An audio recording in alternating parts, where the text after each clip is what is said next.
75 students, so I'm going to briefly discuss my results for problems 5.2, and hopefully you got something similar.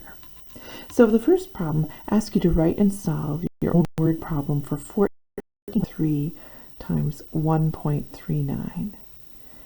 And what you have to remember when you're writing problems for the multiplication expressions is that the first number represents the number of groups and the second represents the number in each group.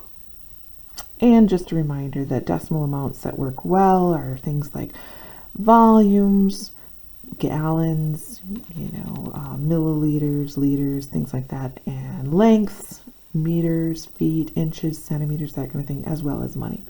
So my problem is I bought 14.3 pounds of Macintosh apples.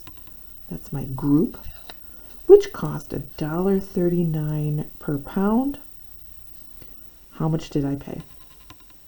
So since it asked me to solve that, I did multiply those two numbers and came out with 19.877, which I'll say was $19.87. We can talk about whether you round to $19.88 or 87 cents, but that's the answer.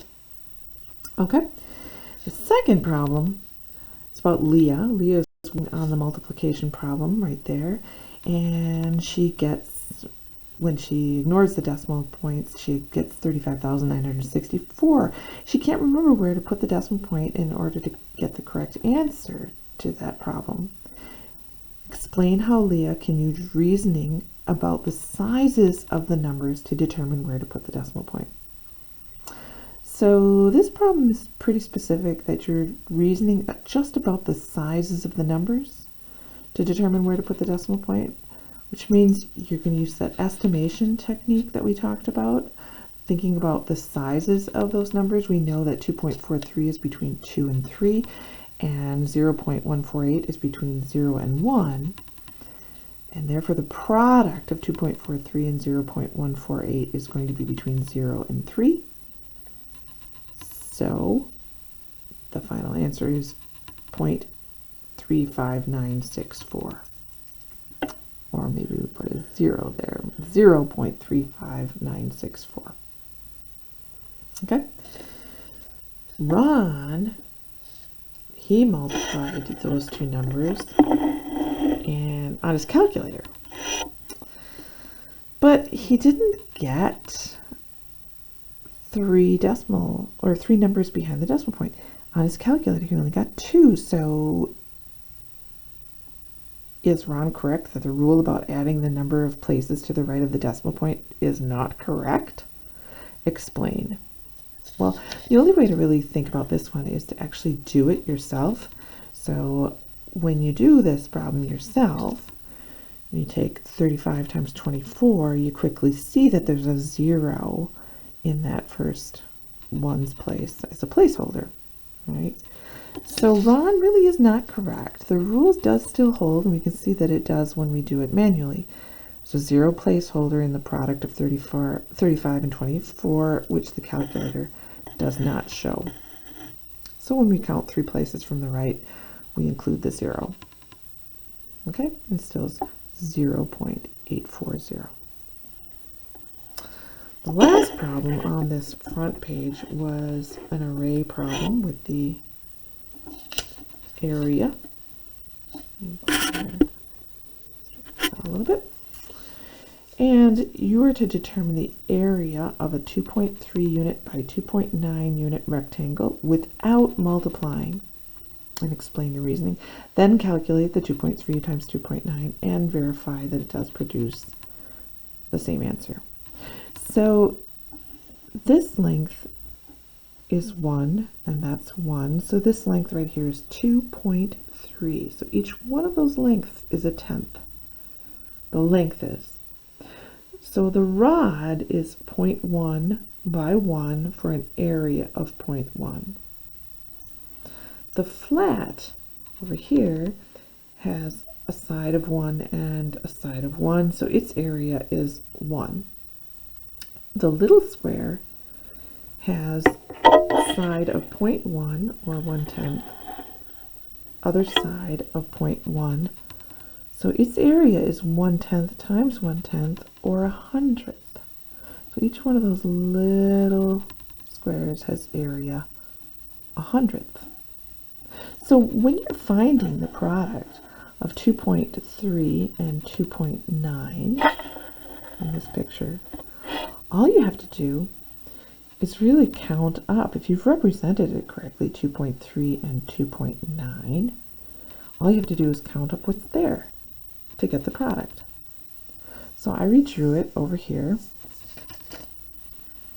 and I started counting up the products. Well, we have 1 by 1, which is 1, another 1, and each one of those rods is 0.1. So I had 9 of them across, and another 1 gives me 1.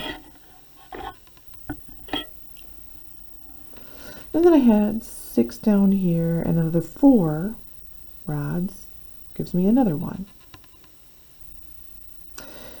And then I looked at the green ones. I have 9 little 0.01s, and then another one would give me 10 hundredths or 0.1.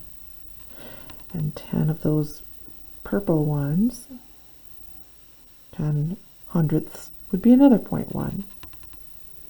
And I have 4 0.1s kind of sitting loosely out here that I didn't bundle in a color. And then I have 7 of those little hundredths down here that didn't bundle. So now I add everything up. I have 1, 2, 3, 4, 5, 6. So 6 ones.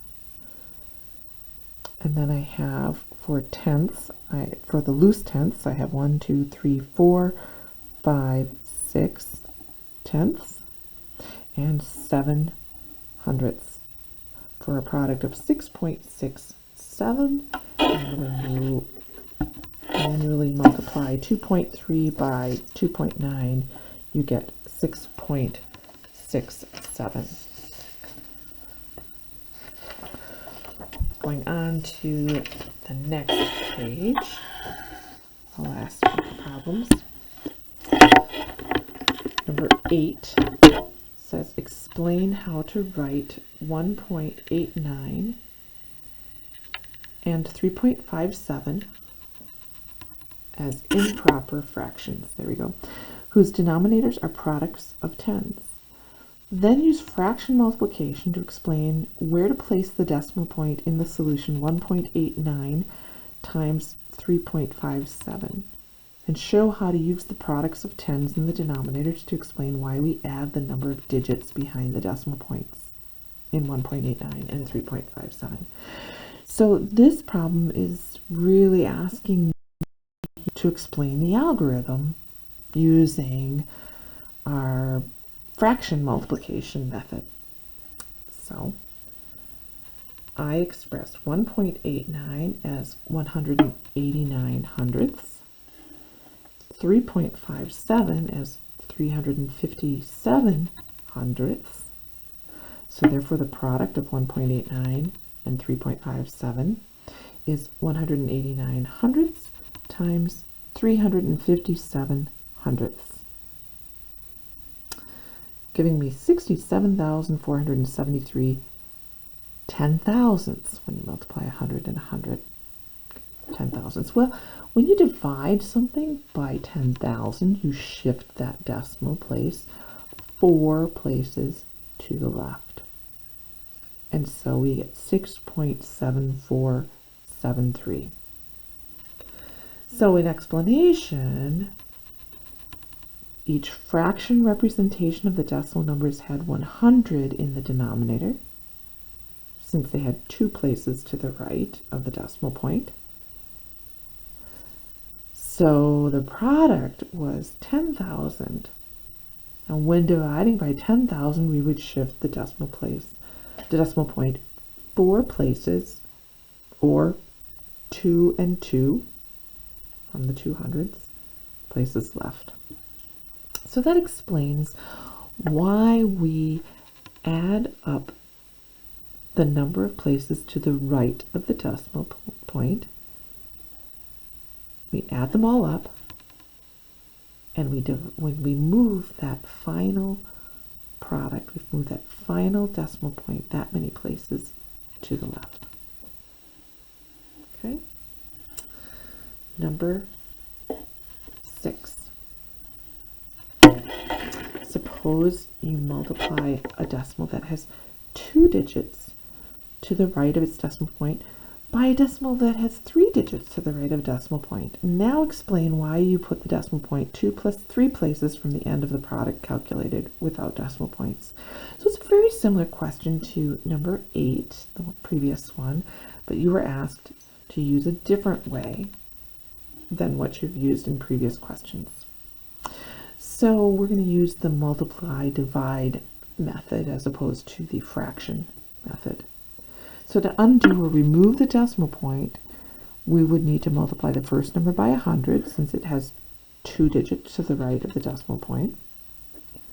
And we need to multiply the second number by 1,000 since it has 3 digits to the right of its decimal point. We then find the product of our remaining whole numbers as usual, and now to counteract what we did, so we have a whole number sitting there, to counteract this multiplication by 100 and then by 1,000, we'd have to divide by 100, which would shift left 2 places, and then by another 1,000, which is another shift left of 3 decimal places, for a total shift of 2 and 3 places left. And that explains why. All right, and the last problem, number 16, is most definitely one of the harder problems, but it actually prepares you a little bit for where we're going into division when we get to chapter 6. So it was really nice to think about some of these things. Were they decimal multiplication problems? If so, use the definition of multiplication to explain why and write the corresponding equation. And if they weren't, this was the hard part, write a new decimal multiplication that uses a similar context and use our definition of multiplication to explain why it is a multiplication problem and write the corresponding equation. So remember, the definition of multiplication involves a number of groups times the number in each group. So think about that as we read through these. Letter A, concrete costs $89.95 per cubic yard. So this is dollars for every cubic yard. How much will 7.5 cubic yards of concrete cost? So I'm thinking you might know that since it's $89 for every cubic yard, that yeah, it would make sense to multiply 7.5 cubic yards times $89.95, because 7.5 is the number of groups, $89.95 is the number in each group. So that one's a yes. And this is the explanation why. Identifying what are the groups, what are the number in each group. Okay, $89.95 per yard, which is, actually I should say per cubic yard.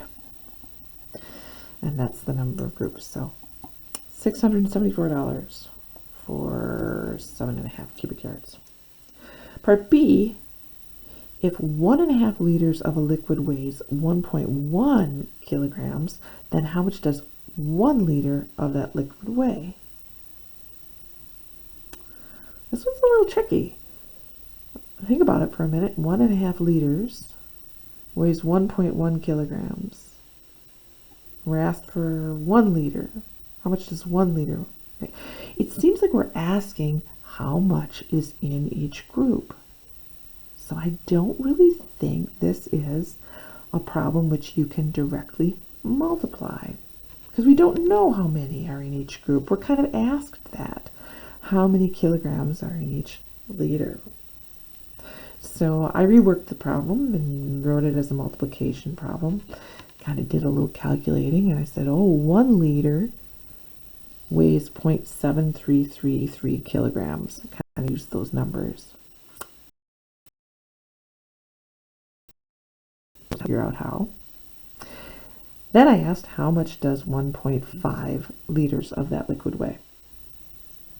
So my new multiplication problem was 1.5 liter, or groups with 0.7333 kilograms per liter, that's a group, or 1.5 times 0.7333 kilograms per liter equals 1.1 kilograms. I know it's a lot to process, and you're probably going, whoa, right now, as I did when I first solved this problem.